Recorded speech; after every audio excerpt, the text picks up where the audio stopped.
하나님의 선택, 그리고 그 하나님의 선택은 운명론이 아니라 그 선택을 이루어 가시는 모든 시간 하나님의 주권이 작동됩니다.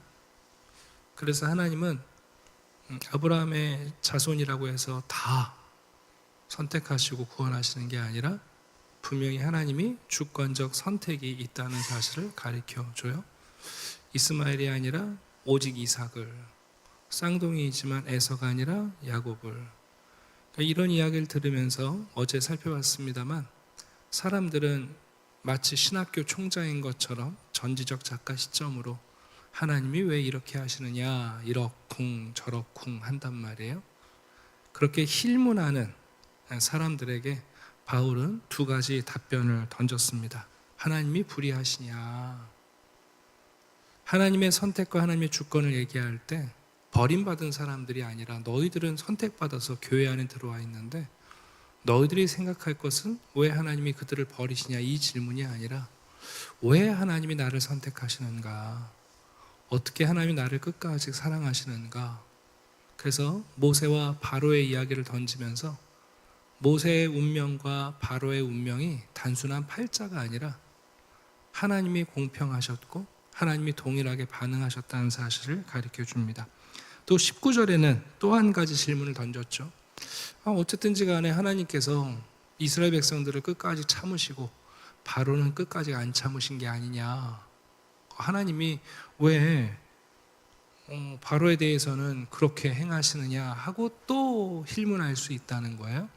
거기에 대해서 하나님의 주권적 선택에 대한 이야기를 던지면서 이제 오늘 본문이 이어집니다. 핵심은 뭐냐 하면, 우리가 로마서 8장에서 우리는 예수 그리스도와 함께 그리스도의 영광에 참여한 자다, 단순하게 정죄가 없는 게 아니라 그리스도의 사랑에서, 하나님의 사랑에서, 성령의 사랑에서 끊을 수 없는 특별한 대상들이다. 그런데 왜 유대인들은 기득권을 갖고 있었음에도 불구하고 그리스도를 받아들이지 못하고, 그러면은 이방인들이 그리스도를 믿게 된 것이 하나님의 플랜 A가 실패해서 플랜 B로 이방인들이 복음이 전해진 것이냐? 그게 아니라는 거죠. 하나님의 원래 계획 자체가 아브라함의 모든 자손이 구원받는다고 약속하신 적이 없다는 거예요. 오히려 유대인들이 그리스도를 믿기에 소극적이고 더 많은 이방인들이 예수 그리스도를 믿는 것이 본래 하나님의 약속의 말씀 가운데 있었다. 자, 그 증거를 지금부터 호세아서 그리고 이사야서를 통하여 바울은 증명하려고 해요. 자, 먼저 25절과 26절을 보게 되면 호세아서 1장과 2장의 내용을 압축해서 설명하고 있는 거예요. 로마서 9장부터 11장이 좀 어렵다고 말씀드렸잖아요. 왜냐하면 두 절에 한 절씩 구약 인용문이 인용되는데 그것도 압축적으로 인용을 해요. 그러니까 우리가 구약에 익숙하지 않으면 이 내용이 뭘 의미하는지를 자꾸 놓쳐버릴 수 있어요. 자, 우리 25절 한번 볼까요? 호세아서에 보게 되면 호세아서 2장 23절 인용하죠. 내가 내 백성 아닌 자를 내 백성이라, 사랑하지 아니한 자를 사랑한 자라 부르리라. 하나님께서 호세아에게 음란한 여인 고멜과 결혼해서 자녀를 낳으라고 하십니다. 자녀의 이름이 처음에는 로루하마, 로암미 이렇게 이름을 지으라고 해요. 구약의 선지자들은 하나님과 결부된 이름을 부여한다는 것이 어떤 예언적 행동임을 알고 있었어요.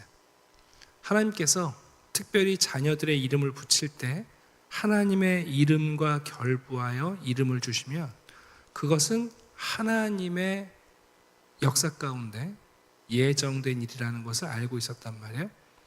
로암미 그러면 이제 로가 히브리 말의 부정이에요. 노, 낫 이런 뜻이거든요. 그러니까 암미 그러면 백성인데 로암미 그러면 백성 아니다, 내 백성 아니다. 또 루하마라는 말이 사랑받는 자 그런 뜻인데 로루하마 그러면 사랑받지 못하는 자, 이렇게 부정형으로 바뀌어요. 그러니까 자녀를 낳아놓고 하나님의 이름이 뭐라고 붙이라고 하시면 내 백성 아니다, 내가 사랑하는 자 아니다, 그렇게 이름을 붙이라는 거죠. 그런데 거기서 멈추지 않고 호세아에게 또 자녀를 낳았을 때 이제 새로운 이름을 주시는 거죠. 그게 뭐냐면 암미, 루하마, 내 백성, 내가 사랑하는 자. 이 이름의 명명 자체가 그럼 대체 무엇을 의미하느냐? 26절을 보시게 되면 점프해서 말씀하죠. 너희는 내 백성이 아니라 한 그곳에서 그들이 살아계신 하나님의 아들이라 일컬음을 받으리라. 그래서 원래는 여러분 보세요. 지금 바울이 호세아서의 1장과 2장에서 한 절씩을 뽑아서 인용하는데 순서상으로 말하면 1장에 있는 내용을 먼저 얘기해야 되잖아요. 26절이 먼저 와야 되는데 근데 인용할 때 2장을 먼저 인용하고 1장을 나중에 인용해요. 순서를 바꿔서. 이게 지금 무슨 얘기냐면 배경을 다 설명하고 설명을 다 할 수 없으니까 이 인용을 이렇게 한 이유는 뭐냐 하면 봐라, 하나님의 백성들일지라도, 하나님의 백성, 하나님의 사랑받는 자일지라도 그들이 우상 숭배하고 범죄하게 되면 하나님의 심판의 과정을 거쳐야 한다.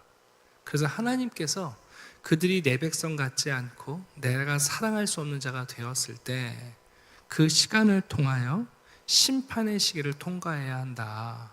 그러니까 하나님은 자기 백성들에게 계속해서 무슨 얘기 하셨냐면 내 백성이 단순히 그냥 내 백성이 되는 게 아니라 그들은 시험의 과정을 거친다는 거예요. 그렇죠? 이스라엘 백성들이 애굽에서 나온 다음에 광야 시험을 거칩니다. 사사기 시대를 거쳐서요 또 여러분 시험을 거칩니다. 열왕기 시대를 지내면서 또 여러분 시험의 시기를 거쳐요. 사울이 그러했고 여로보암이 그러했고 다윗이 그러했지 않습니까? 호세아서도 마찬가지죠. 하나님께서 나중에 아수르와 바벨론에 그들을 끌려가게 하심으로 마치 하나님의 백성에서 탈락된 것 같은 시기를 통하여 그 시험의 과정을 통하여 모든 이스라엘 사람들을 구원하는 게 아니라 선별하시는 과정이 있다는 거예요. 하나님이 구약에서부터 아브라함의 자손은 다 구원받는다 이렇게 얘기하지 않으셨다는 거예요. 그러니까 하나님께서 어떤 시기에 야 너희들은 내 백성 아니다, 너희들은 내가 사랑하지 않는다, 그죠? 그러니까 무조건 이삭과 야곱의 후손들이 사랑받는 게 아니고 이삭과 야곱의 자녀들이 늘 내 백성이 아니었다는 거예요. 그 첫 번째 증명을 지금 하고 있는 거예요. 자, 이제 두 번째 증명은 27절인데요 두 번째는 남은 자에 대한 거예요. 자, 이사야서 10장 22절을 인용합니다. 이스라엘 자손들의 수가 비록 바다의 모래 같을지라도, 아브라함에게 약속하신 거죠. 장차 너의 후손이 바닷가의 모래 하늘의 별처럼 많을 것이다 약속하셨어요. 그렇게 많아졌어요. 근데 많아졌으면 그 바닷가의 모래와 하늘의 별들이 다 구원받느냐? 아니죠. 이사야서에서 뭐라고 그랬어요? 그들이 다 구원받는 게 아니라 남은 자가 구원받는다는 거 아니에요? 그죠? 이미 구약 성경에서 하나님이 모든 유대인들이 자동 구원받는다고 말하신 적 없다는 거예요. 네. 자, 28절입니다. 주께서 땅 위에서 그 약속의 말씀을 이루시고 속히 시행하시리라. 그래서 여러분 이사야가 뭐라고 말했냐면 만약 하나님이 우리에게 남은 자를 두시지 않았다면 하늘의 별 바닷가의 모래처럼 자손이 많을지라도 소돔과 고모라랑 우리랑 똑같았을 거다 그 얘기예요. 여러분 이스라엘 백성들이 백지가 아니에요. 이스라엘 자손들은 엄밀히 말하면 소돔과 고모라보다 더 심하면 심했지. 우리 지난달에 에스겔서 읽었잖아요. 에스겔서 내용 중에 에스겔 선지자가 하는 말이 뭐예요? 야, 지금 예루살렘이 소돔과 고모라보다 더 악하다 얘기하는 거 아니에요. 근데 하나님께서 그럼 어떻게 이스라엘을 구원하시느냐? 바벨론 포로로 보내서 남은 자들을 구원하신다. 구약 성경에 이미 얘기했다는 거예요. 이 두 가지 인용을 하신 내용은 결론적으로 이런 얘기예요. 하나님의 구원 계획이 진행되면 진행될수록 이스라엘의 백성들의 구원의 문은 점점 좁아질 거라는 얘기예요. 이해가시죠, 여러분?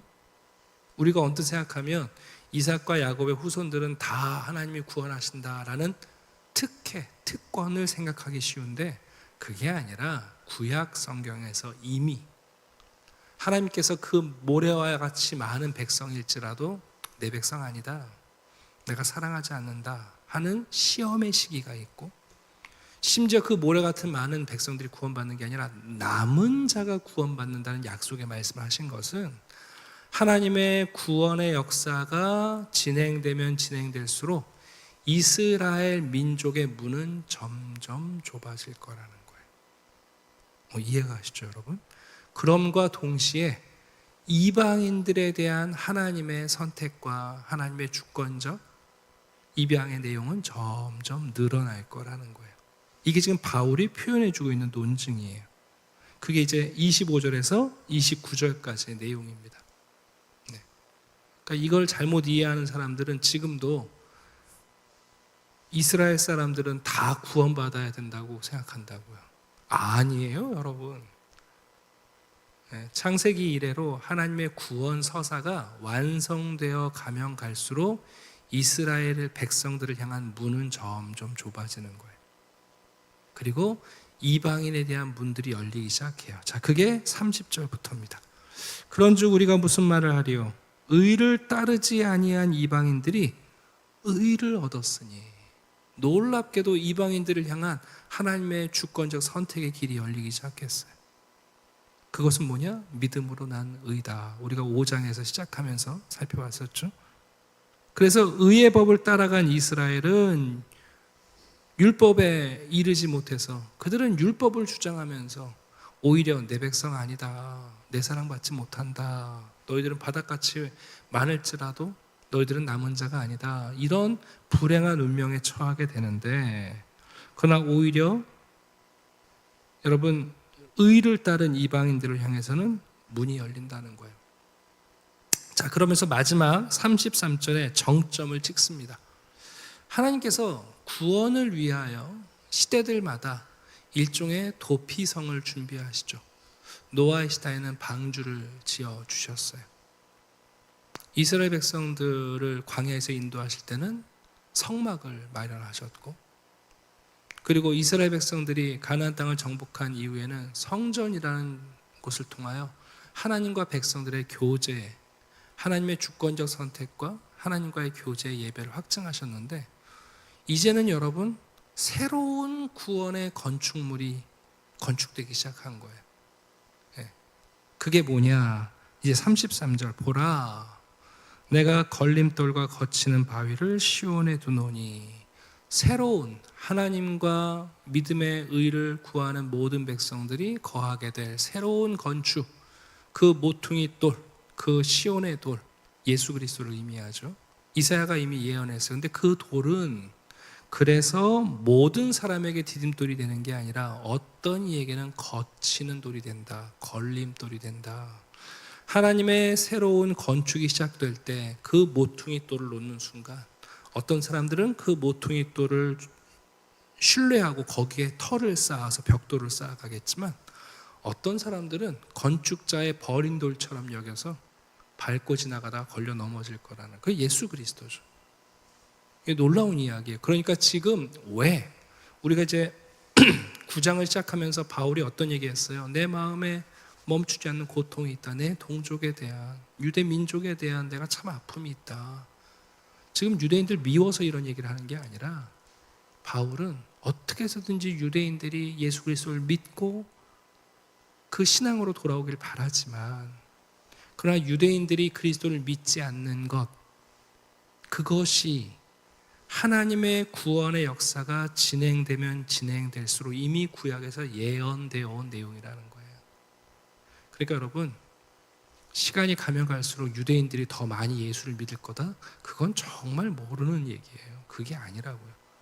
오히려 이제는 그런 혈통과 민족이 아니라 우리가 30절에 본 것처럼 이방인들이 믿음으로 얻는 이 의의 길이 열리는데, 이 새로운 신앙의 건축물, 이 새로운 성전은 예수 그리스도라는 든든한 돌, 그 돌 위에 그 돌을 믿고 거기에 벽돌을 쌓아 올리는 자가 참여하는 곳이라는 거예요. 근데 유대인들은 여러분 그 돌을 거절하는 거 아니에요. 건축자의 버린 돌처럼. 아이고, 예수는 율법을 부정하는데, 예수는 우리가 조상부터 믿어온 신앙을 부정하는 사람인데, 나무에 달려 죽은 자인데, 아니, 자기들이 여러분 거짓말로 고소해서 십자가 못 박아 죽여놓고는 그 예수를 여러분 저주받은 자라고 얘기하며 그 예수를 믿으면 안 돼, 이단이야, 그러면서 여러분 거절했던 거 아니에요, 유대인들이.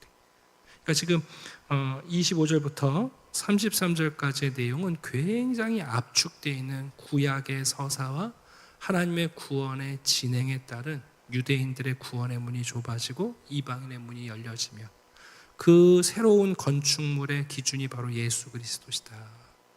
유대인들은 지금 이 예수 그리스도에게 걸려 넘어지고 있는 중이고, 이방인들은 예수 그리스도를 모퉁이 돌로 삼아 온전한 성전으로 지어져 가고 있는 중이다. 지금 이 이야기를 하고 있는 거예요. 자, 내일 또 이제 10장에 가시게 되면 또 바울이 이렇게 얘기해요. 10장 1절 한번 가볼까요? 형제들아, 내 마음에 원하는 바는, 하나님께 구하는 바는 이스라엘을 위함이니 그들로 구원을 받게 하려 합니다. 그럼에도 불구하고 바울의 마음에는 구약에서도 그 심판을 거치고 남은 자라는 소수의 구원을 위해서 하나님이 일하신 것처럼, 지금도 유대인에게 완전히 문이 닫힌 게 아니잖아요, 그죠? 예수 그리스도를 믿는 그 믿음의 의가 유대인들에게는 단절된 게 아니니까 자기 형제 동족들이 이 시대의 남은 자가 되고 하나님의 이 심판의 과정을 거쳐서 그리스도를 믿게 되기를 바라는 간절한 마음이 나타납니다. 성경이 단순한 책이 아니고 쉬운 책이 아닙니다. 불가해하다는 뜻이 아니에요. 성경은 부지런한 자들에게 열리는 책이에요.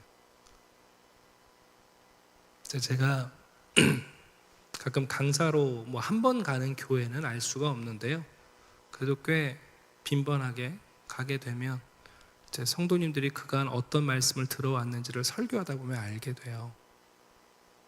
여러분도 모르겠지만 제가 이제 100일이 됐는데, 제가 설교하면서 우리 성도들의 성경과 설교를 드러낸 내용들을 지금 조정하고 있는 거예요. 어떤 설교를 들어왔느냐에 따라 말씀을 이해하는 심도가 달라요. 네. 제가 해보니까 이 부분은 낯서시구나. 우리 무지개교회 성도님들은 이런 접근과 이런 적용을 좋아하시는 거라고 제 간파가 조금씩 되겠죠. 네. 근데 아마, 왜냐면 우리 또 류 목사님은 워낙 인문학적 설교를 하셨기 때문에 여러분이 크게 노력하지 않아도 설교가 들렸을 거예요.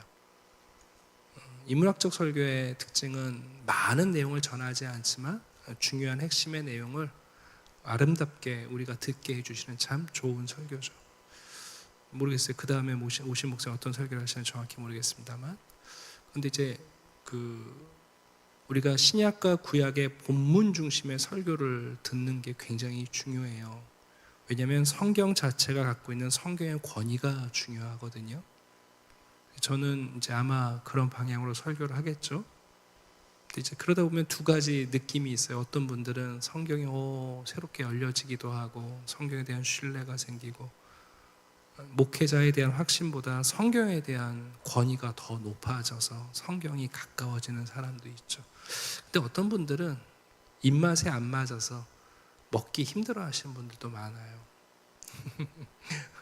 최근에 이제 한국의 많은 성도님들은 원포인트 설교에 익숙해요. 요즘 이제 많이 여러분들이 유튜브로 보시는 목회자들의 설교는 대부분 이제 원포인트 설교죠. 하나의 주제를 놓고 처음에 라포를 형성하고 스토리를 전개하고, 그러다 보니까 성도님들이 성경에 대한 깊이 있는 이해가 우리가 너무 가난해졌어요. 여러분, 성경은 잘 짜여져 있어요. 네. 성경은 잘 짜여져 있어요.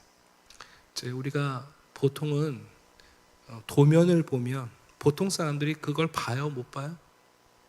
못 봐요, 복잡해서. 우리 도면 보면 실제로 거기 전기 도면 같은 거 보면 이게 뭔지 아무도 못 읽어요. 왜요? 거기에는 압축되어 있는 기호들로 여러분 표시되어 있으니까 그걸 이해하려면 그 기호가 뭔지를 알아야 그 도면을 이해해요. 신앙이라는 건 하나님의 말씀으로 우리를 건축해 가는 거잖아요.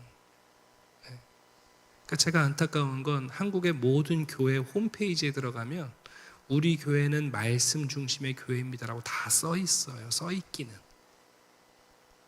근데 목사님들의 설교를 들어보면 정말 용서하고 들으세요. 말씀 중심 설교가 아니에요. 제 제자가 결혼하고 제가 이제 주례를 해서 제주도를 1년살이 지금 가 있는데 저보고 교회를 추천해달라고 그러는데 20개 교회를 돌아봤는데 제가 추천할 교회가 없어요. 제가 좀 요즘 자괴감에 빠져갖고 이상하게 제가 자신감을 잃게 되는데 왜 그럴까 참 안타까워요. 제가 지금 이 이야기를 하는 거예요. 여러분, 예수 그리스도를 안다는 건 예수님이 어떻게 제자들을 설득하시죠? 자기가 메시아라는 사실을, 자기가 죽고 부활할 거라는 것 말씀으로 증명하세요. 이 성경이 내게 대하여 증거하는 것이라 이거예요. 예수님이 지금 기적을 일으키시고 그분의 탁월한 가르침이 아니라 구약 성경을 통하여 예수님이 메시아라는 사실을 전해요. 엠마오로 내려가는 두 사람이 여러분 십자가에 달린 예수 그리스도를 보면서 실망하고 고향으로 돌아가는 거잖아요. 부활하신 예수님이 옆에 오셨는데 이젠 눈이 흐려져서 그분을 못 알아보잖아요. 어떻게 여러분 그들의 눈이 열려요? 길을 가면서 시편의 말씀, 선지자의 말씀을 가지고 왜 예수 그리스도가 고난받아야 하는지, 왜 죽으심을 당해야 하는지, 왜 버림을 당해야 하는지를 그들은 눈으로 봤고 경험했고 현실로 체험했잖아요. 근데 그게 뭔지 해석을 못 해내는 거예요. 엠마오로 내려가는 그 과정 가운데 말씀을 해석해 주실 때 그들의 심장이 뜨거워진 거예요. 이 일이 하나님의 말씀대로 되어지고 있는 일이구나. 그제서야 눈이 열리잖아요. 신앙이라는 건 하나님의 말씀에 대해서, 성경에 대해서 우리의 눈이 열려야 돼요. 안 그러면 신앙이 우리에게 걸림돌이 돼요. 그래서 그리스도께서 우리와 함께 지어가시려는 하나님의 온전한 하나님의 나라의 건축물이 아니라 다 자기 초가집 짓고 살아가고 싶어 하는 거예요. 그러니까 교회에서 예수 그리스도를 전하면 예수님이 시험거리가 돼요. 그래서 유대인들이 예수님이 시온에 거치는 돌이 되어서 예수를 믿지 못한 거거든요. 여러분, 하나님의 구원의 역사가 명백하게 우리에게 밝혀질 때 안타깝게도 교회 안에 있는 명목상의 그리스도인들은 교회를 떠나게 될 거예요. 왜냐하면 교회는 그들의 행복을 위해서 여기에 있지 않거든요. 여러분, 교회가 무슨 우리의 행복을 위해서 존재합니까? 세상에. 여러분, 교회 공동체는요, 하나님이 누구이신지를 알고 하나님이 우리를 위하여 얼마나 큰 희생을 치르신지를 알고 그 사랑 앞에 감격하며 하나님께 영광을 돌리기 위해 존재하는 공동체예요. 교회가 언제부터 우리의 행복을 위해서 존재했습니까? 목사님들이 설교 가운데 얼마나 많은 행복을 강조하는지 몰라요. 어떻게 하면 행복한 삶을 살 것인가? 그건 여러분 세상의 강사들이 훨씬 잘해요. 심리적으로, 사회학적으로, 정신건강학으로 우리를 도와줄 수 있을 거예요. 그러나 교회는 그런 게 아니에요. 오늘 왜 바울이 로마서 편지를 쓰면서 이렇게 압축적으로 유대인들이 알 수 있는 말씀들을 전개하고 있는가? 여러분, 하나님의 복음이, 하나님의 약속의 말씀이, 그리고 그 구원의 역사가 펼쳐질 때 두 가지 사건이 벌어져요. 내 백성이 되는 사람이 있고 내 백성이 아니다 로암미가 만들어지는 거예요. 소돔과 고모라 같은 시대 가운데 여러분 어쩔 수 없이 남은 자가 나오는 거예요. 모두가 다가 아니에요. 예수 그리스도는 여러분 걸림돌이에요. 베드로가 심지어 뭐라고 그런 줄 아세요? 이 돌 위에 서는 자는 복이 있지만 이 돌을 부정하다가 이 돌에 맞는 자는 불행하다는 거예요. 예수 그리스도는 우리가 세워갈 하나님 나라의 디딤돌이 되시거나 그걸 부정하고 돌아가는 순간 우리를 때리는 낙석이 돼요. 오늘 이 말씀을 우리가 또 깊이 이해하면서 하나님의 다 말씀되어지고 있구나. 지금 우리가 살아가는 이 시대에 벌어지는 일들도 여러분 예를 들면 또 다니엘서를 보게 되면 다니엘서 마지막에 구약의 선지자 가운데 하나님께 가장 많은 계시를 받으신 분이 다니엘이에요. 다니엘서가 마치 구약의 요한계시록 같잖아요. 다니엘이 여러분 얼마나 많은 것을 하나님이 보여주셨는데 다니엘이 그걸 다 보다가 지쳐서 쓰러진다고. 그래서 그런 본문 아시죠? 빠르게 왕래하는 것들. 사람들이 너무나 빠르게 왕래하고 시대가 너무나 빠르게 변해가는 걸 다니엘이 봤어요. 어쩌면 다니엘이 우리 시대까지 또 봤는지 몰라요. 진짜. 그래서 여러분 멀미 나서 기절했다니까요, 다니엘이. 심지어 다니엘이 본 게 뭔지를 이해할 수 없는 것까지 하나님이 보여주셨어요. 여러분 하나님이 지금도 하나님의 뜻대로 주의 말씀을 이루고 계세요. 하나님이 무능하시거나 하나님이 계획 실패해서 플랜 B, 플랜 C 그렇게 가고 있는 게 아니에요. 하나님의 원 계획 그대로 지금 진행되고 있는 거예요. 우리는 하나님이 불의하시지 않고 하나님을 탓할 것이 아니라 오히려 우리를 택하시고 우리를 남은 자로 삼아주신 그 은혜 앞에 우리가 그리스도의 반석 위에서 지금 작은 벽돌처럼 하나님 나라의 건축 재료로 쓰이고 있는 이 삶이 얼마나 거룩한 것인지를 이해하면서 오늘도 하나님께 영광을 돌리는 하루를 지내시기를 주님의 이름으로 축원합니다. 기도드리겠습니다. 아버지 하나님 감사합니다. 주님이 우리에게 주시는 이 놀라운 생명의 말씀, 우리는 우리들의 삶에 난제를 만날 때마다 하나님의 말씀에 귀를 기울이고 무릎을 꿇고 마음을 여는 것이 아니라 하나님의 불의하심이 하나님이 정의롭지 않다고 하나님을 탓하며 하나님이 마치 모든 원인의 제공자이고 하나님이 우리의 가해자이신 듯 하나님을 탓하곤 합니다. 바울은 말합니다. 내 동족 이스라엘이 그리스도를 받아들이지 못하는 것, 그것도 하나님의 구원의 서사 가운데 하나님의 주권적인 뜻이라는 것을 받아들입니다. 아버지 하나님, 이 세상이 어떻게 흘러갈지, 언제 주님의 온전한 영광이 도달할지 우리는 알지 못합니다. 그러나 기다리는 동안 우리를 택해 주시고 우리를 사랑해 주시고 우리를 향하신 그 사랑을 끊지 않으시는 하나님께 감사하며 감격하게 하시고 오늘도 예수 그리스도라는 반석 위에서 지어져가는 놀라운 천국의 건축 재료들이 되게 해 주시옵소서. 그리스도와 한 몸을 이루게 하시고 유기체가 되게 하시고 생명 공동체가 되게 해 주시옵소서. 감사드리며 예수 그리스도의 이름으로 기도드립니다. 아멘.